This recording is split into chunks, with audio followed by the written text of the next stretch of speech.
Baik, terima kasih untuk program yang luar biasa yang dibuat oleh Dua Uni, sehingga pada saat ini kami bertemu di Bali dari tanggal 5 sampai tanggal 8 dalam komunikasi Biyuda. Dan pada akhirnya acara ditutup oleh pimpinan kita Uri Industri Kawasan Timur, pendeta Samuel Dota Benosano, dengan dua komitmen bersama. Dan hari ini kami siap-siap untuk meninggalkan Bali, dan kiranya ini menjadi motivasi yang luar biasa bagi kami untuk tetap berjalan dalam misi pelayanan pekerjaan Tuhan di dunia digital evangelism. Kita bersyukur kepada Tuhan untuk hari yang baru, udara yang segar, matahari dan kehidupan yang Tuhan berikan, serta kesempatan untuk terus diisi dalam panggilan pelayanan yang Tuhan percayakan, misi penyelamatan jiwa-jiwa. Mengakhiri kegiatan dalam komitmen, kita akan mempelajari komitmen Yosua yang saya berbicara lebih banyak kepada implementasi hidup setiap hari. Bapa di surga, sebelum kami membuka lembaran firman-Mu untuk mempelajarinya, kiranya Tuhan sucikan hati dan kepikiran kami, sehingga firman ini dapat kami mengerti dan mengimplementasi dalam hidup kami. Dalam nama Yesus hamba-Mu berdoa. Amin. Pagi ini, ayat tema dalam perenungan komitmen terambil dari Yosua 24 ayat yang ke-15.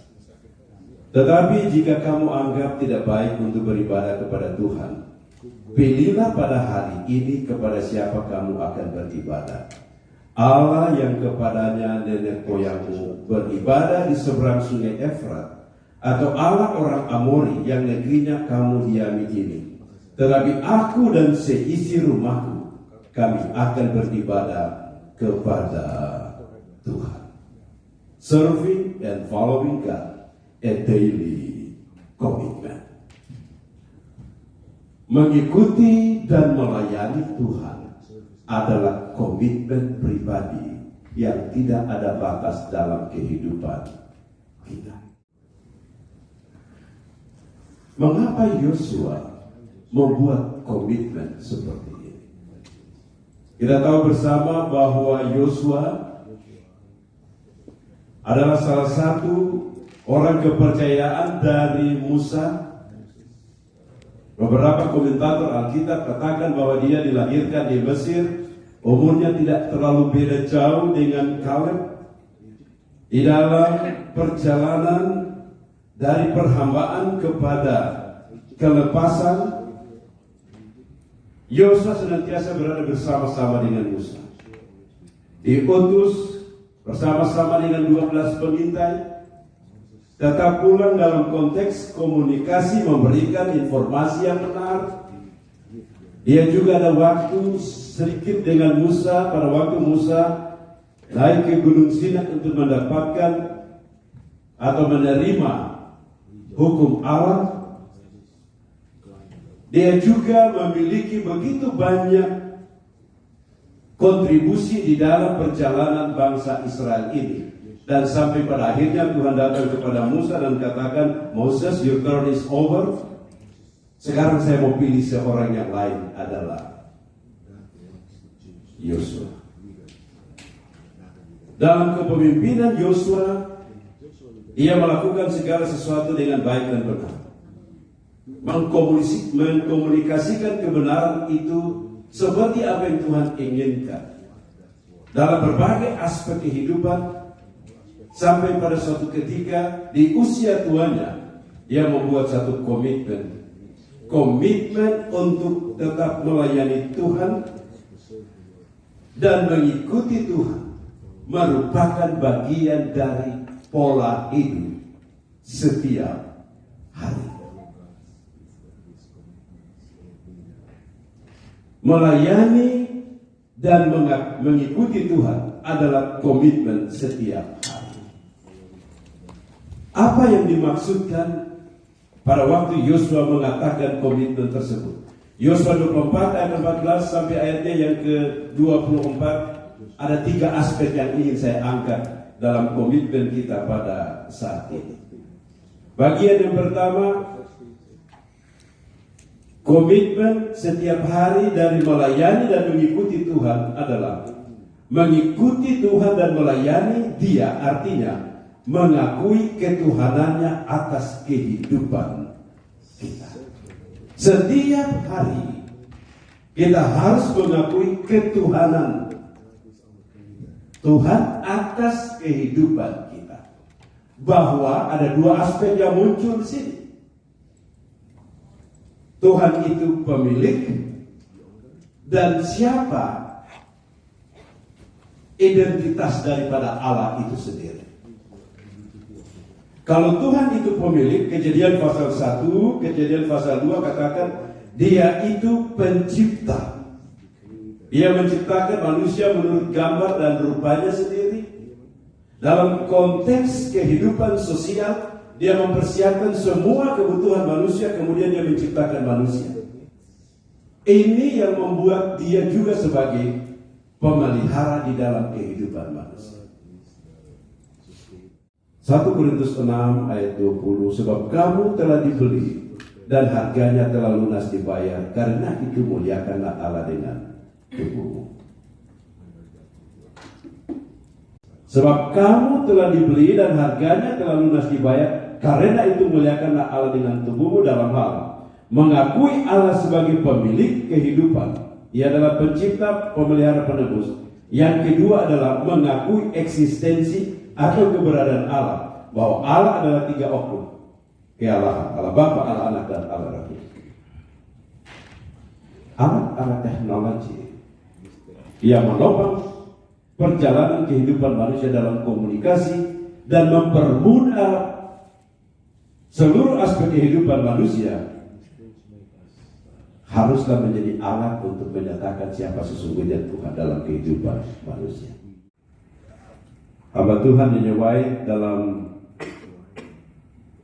bukunya dikatakan sebagai berikut. Panggilan bagi orang yang pintar dan cerdas, yang akan menggunakan talenta yang dimilikinya bagi Tuhan. Apakah talenta itu besar atau kecil, dan bekerja dengan kerendahan hati dan belajar setiap hari dalam sekolah Kristus dan membagikan pengetahuan kepada orang lain. Mereka yang melihat apa yang harus dikerjakan dan mereka membuat.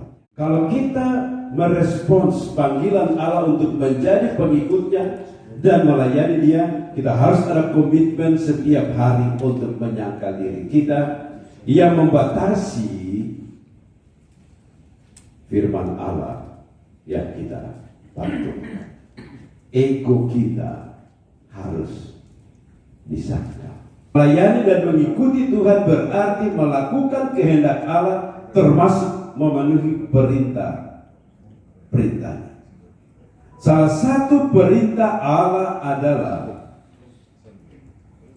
penyelamatan jiwa-jiwa. Yesaya 42 ayat 6, aku ini Tuhan telah memanggil engkau untuk maksud penyelamatan, telah memegang tanganmu, aku telah membentuk engkau dan memberi engkau menjadi perjanjian bagi umat manusia, menjadi terang untuk bangsa-bangsa, untuk membuka mata yang buta, untuk mengeluarkan orang hukuman dari tempat tahanan, dan mengeluarkan orang-orang yang duduk dalam gelap dari rumah penjara. Yesus segera datang. Tanda-tanda sama menyatakannya.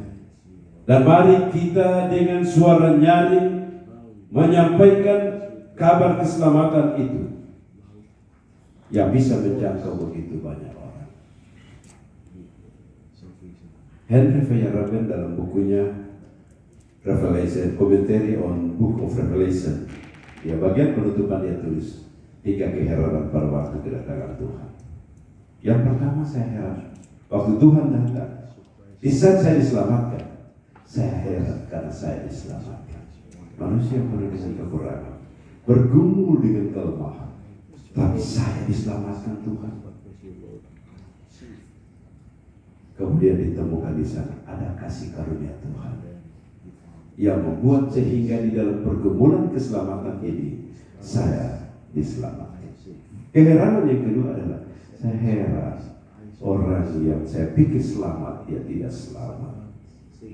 Menurut Henry Feyerabend, buka buku kematian, ada dosa-dosa yang tidak diakui, masih hidup dalam kepelesiran dunia dan tidak bertobat, akhirnya tidak diselamatkan. Yang ketiga dia katakan, keheranan yang ketiga adalah saya heran orang yang saya pikir selamat diselamatkan. Selanjutnya dia katakan bahwa di antara mereka itu ada yang datang dan katakan, kalau bukan Anda, saya tidak dapat kesempatan diselamatkan. Terima kasih. Boleh jadi dalam konteks kita pada saat ini, terima kasih oleh karena informasi yang Anda komunikasikan dalam messenger yang menjamah saya sehingga saya menerima Yesus sebagai juru selamat pribadi. Terima kasih karena postinganmu di Facebook yang membuat sehingga saya terjamah, saya kemudian belajar firman Tuhan dan saya diselamatkan. Terima kasih oleh karena apa yang Anda lakukan sehingga saya diselamatkan. Saya mengundang kita sekalian untuk berlutut untuk doa komitmen. Dan pada akhirnya terimalah salam kami dari Bali, dari komunikasi P2 Uni 2022, Breaking to Connect.